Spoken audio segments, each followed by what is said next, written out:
I want to thank Sam, Miss Dakshana, and Kasha for sharing their own personal experiences. If you guys have any experiences of your own, please don't hesitate to go to horrorstudio1@gmail.com and send me your story. All are welcome. Witches. Female cackling in the middle of the night are the scariest kinds of sounds. Grab a blanket, turn off your lights, and enjoy 3 true scary subscriber stories of witches and female ghosts.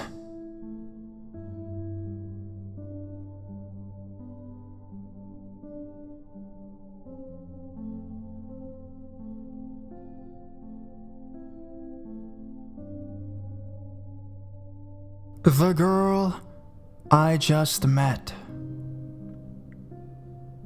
Hey, Eric here. Here's my story.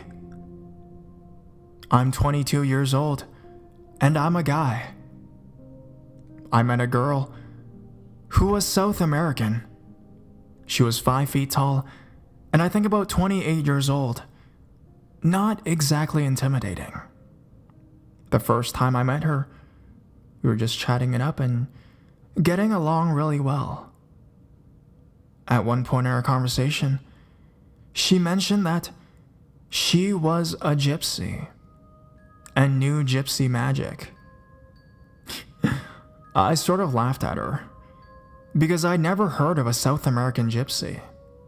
And me being part Czechoslovakian and having a little gypsy blood in me, I thought she was lying.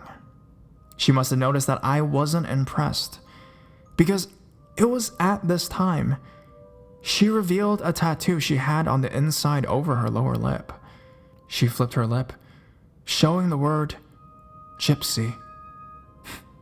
I was a little impressed, but still arrogant, so I still had a smugness about me. This seemed to make her angry, as she simply stayed silent and glared at me. I remember most of this vividly, but I don't really remember what happened next. I know it was awkward, so we said our goodbyes and went on with our days. We both worked in the same resort, so we were certain to see each other again. However, I saw her much sooner than I had expected. I awoke to a ghostly old hag hovering over me and screaming in my face. She had no eyes, or rather where her eyes should have been, there were huge, pitch black, deep pits. My whole body erupted into what I could only compare to a seizure.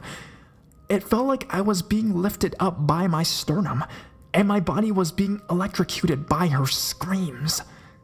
I stayed in complete submission of her screams until I started to say, "Love, light, love, and light." I'm not religious or even spiritual at all, but I just kept saying this shit, and eventually she went away. My heart was racing, and the instant I'd stop chanting this, the sound of the scream would come back even though she was gone. So I kept repeating it until finally, I drifted off to sleep once again.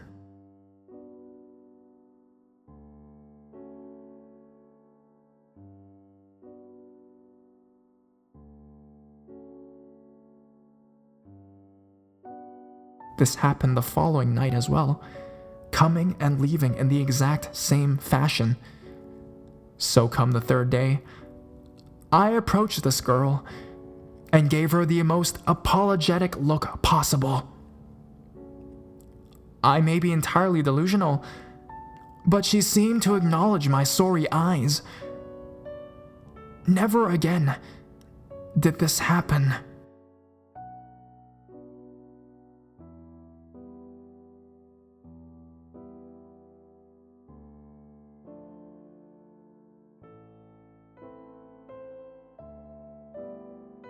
My story in India. This is an experience I had. Whether you believe it or not is your business. I've always been interested in the paranormal since my first experience when I was 15. But that's another story for another time. Besides the one I'm going to tell you, this is the one that scared the shit out of me and still gives me the chills once in a while. This was in 2011. I was 21 years old and decided to visit my family in India with my brother during the Christmas holidays. My family is very large and spread throughout southern India, so my brother and I would be busy visiting all over. We decided to visit my family in Jolarpet, a small farmland community that was about a 4-hour train ride from Bangalore. Unfortunately, my brother got sick, so I had to make the trip to Jolarpet alone.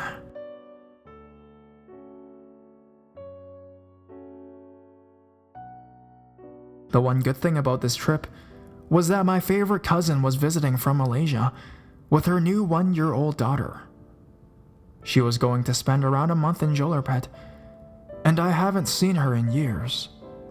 The news of my cousin's visit brought many of my distant relatives and family over to see her. Moving forward to meet in Jolarpet, it was a full house, around 30 people or more. It was fun seeing familiar faces again and going through the family formalities. The house in Jolarpet belonged to my Malaysian cousin's parents. I forgot to mention that. Anyways, during dinner time, I overheard one of my aunts having a talk with my Malaysian cousin's father. My aunt asked if the house has been blessed since there is a new baby in the home. My cousin's father responded, "No." My aunt seemed immediately a little concerned. She mentioned to him that it could bring forth unwanted occurrences and unwanted guests. It caught me off guard as to what she might have meant by guests. India is a very superstitious country, and there are rituals done for everything, it seems, so I just assumed that my aunt just meant bad luck or something silly along those lines.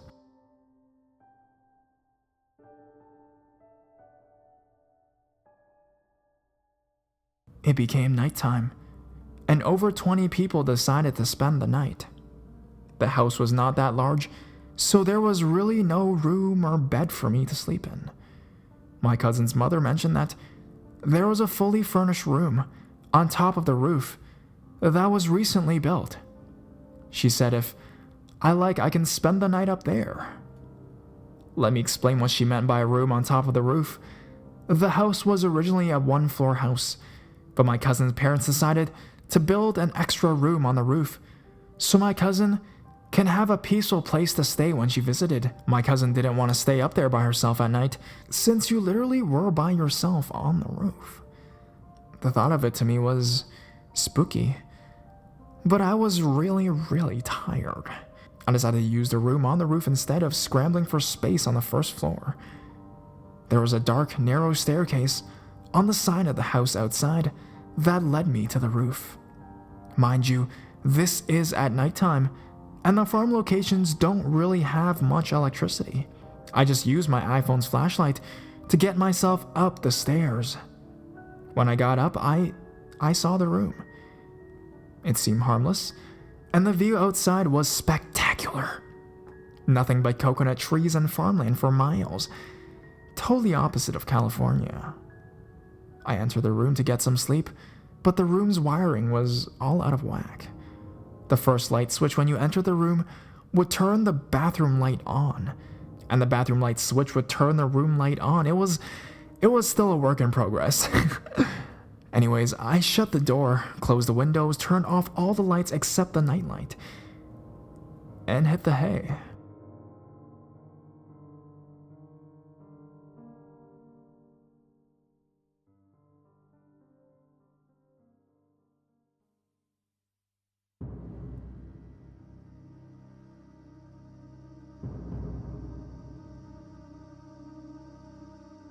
During my sleep, I awoke to change positions. I rolled to my left side and put the covers over my head. Then boom! Something just came on top of me. I immediately opened my eyes, but I couldn't move. I felt this blanket of fear being placed on top of me. I was trying to wiggle left and right, but nothing. I could feel a hand on the right side of my neck and another hand on my hip. I was scared, but still trying to rationalize what was happening. While I was trying to figure out if this was real or a dream, I hear this cackling, sinister laugh right next to my ear.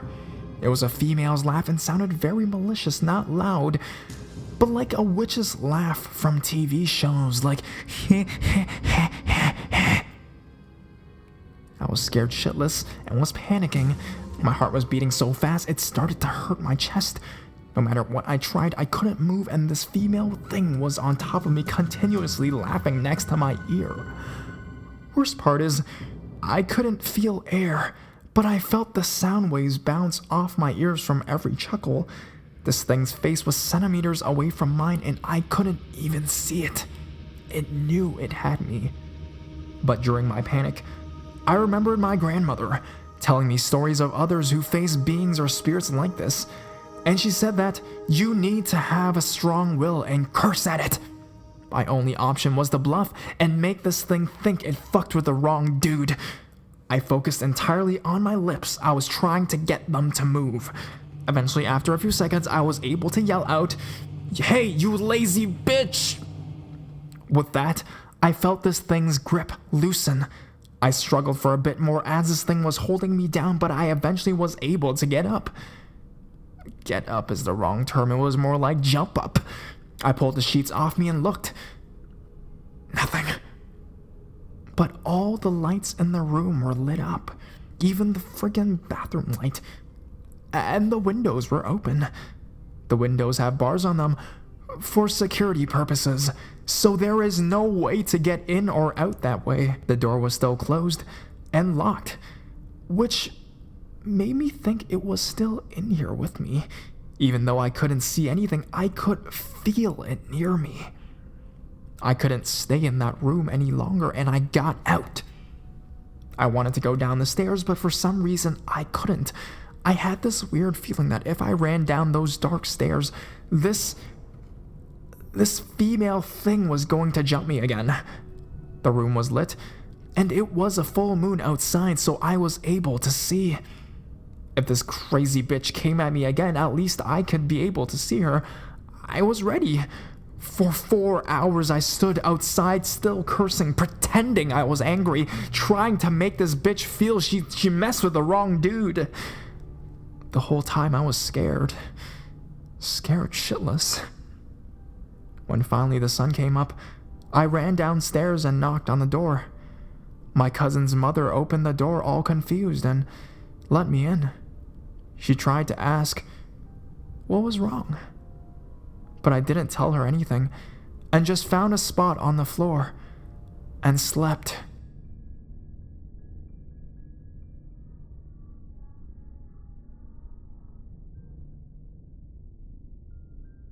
I talked with my aunt, who had the weird conversation with my cousin's father yesterday.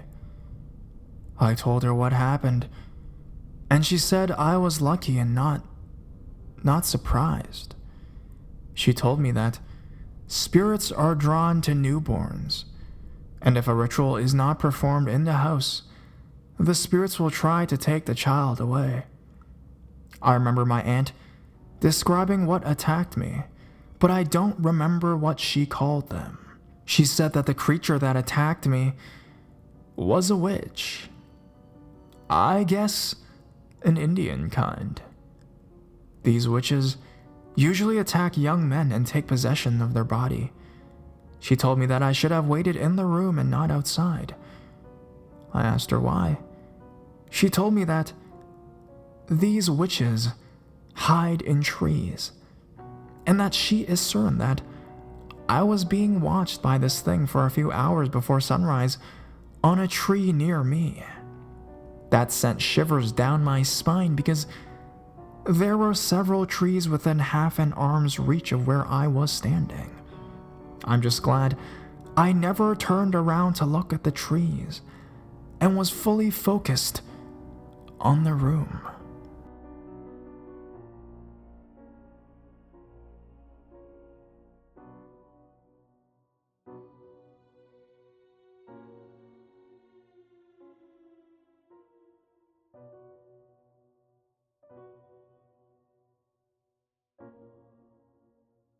Midnight Mary.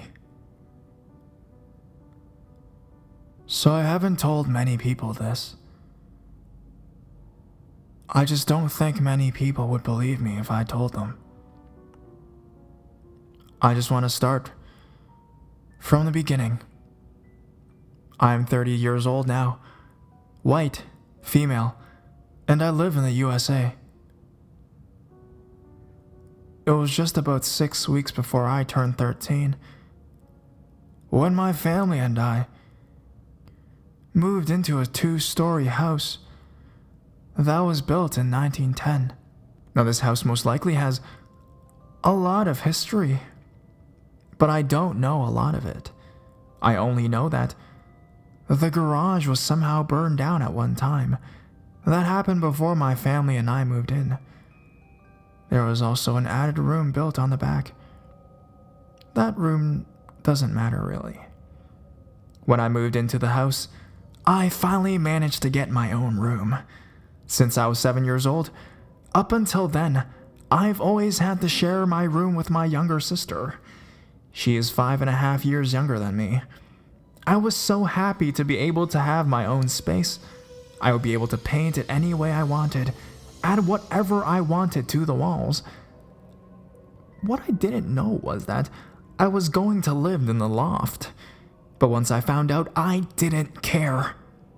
I was going to finally have my very own room, with my own bathroom too. With help from my dad, I painted my room a little purple.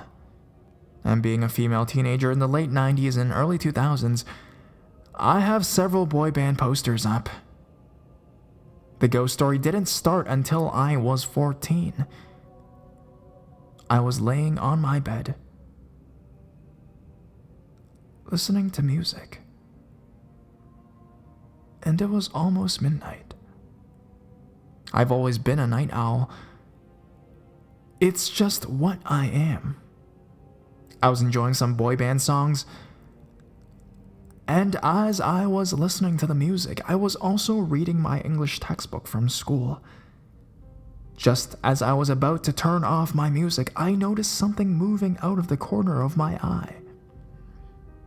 I thought it might have been my younger sister. She would come in to sleep with me sometimes. With a smile, I turned my head and was about to softly call out her name when I realized what I saw wasn't my younger sister. It was a young girl, about the age of 12, I could guess. She had blonde hair past her shoulders. She was wearing a long white nightgown, so long that it reached her ankles. The bottom of the nightgown, around the collar, and around the ending of both sleeves was lace. Her hair was blonde and very, very long. Below her shoulders, she had on a nightcap, like the kind people would wear to bed in the 1800s or something.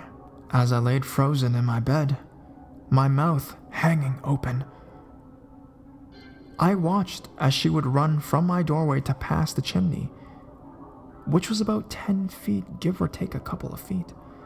As she reached the chimney, she would pitch forward with a look of pure pain on her face.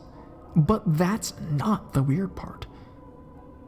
As she would take one step beyond the chimney, a dark shadow would reach out from behind the chimney and make a stabbing motion towards the young girl. When that would happen, she would open her mouth like she was trying to scream, but nothing ever came out. After about a month of this happening every night, right at midnight, I finally had enough. I went down to my library, determined to find out what was going on. I had a hard time figuring out where I needed to look at first. But once that was out of the way, I went through every piece of paper that could help me in any way, no matter what else I may have been doing. In the back of my mind, I was always thinking about the ghost. But no matter how hard I looked, I could never find out anything about the house. After 2 months of going to the library every day, Monday through Saturday, I had to finally admit defeat. I started calling the ghost Midnight Mary. I'm not sure why I picked that name, but it seemed to fit her. I could never prove it, but I would always get the feeling that the black arm stabbing Mary in the back was like an uncle or a brother.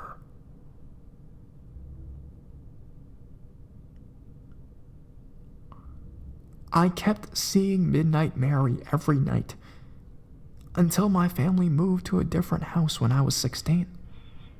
When we moved, part of me was sad to be leaving that house. I hadn't been able to solve the mystery, and that bugged me. But then, that other part of me was happy. I hoped I would finally be able to go to sleep before midnight, and be able to sleep through the night. To this day, I still can't get Midnight Mary out of my mind. Well, that's the story of Midnight Mary.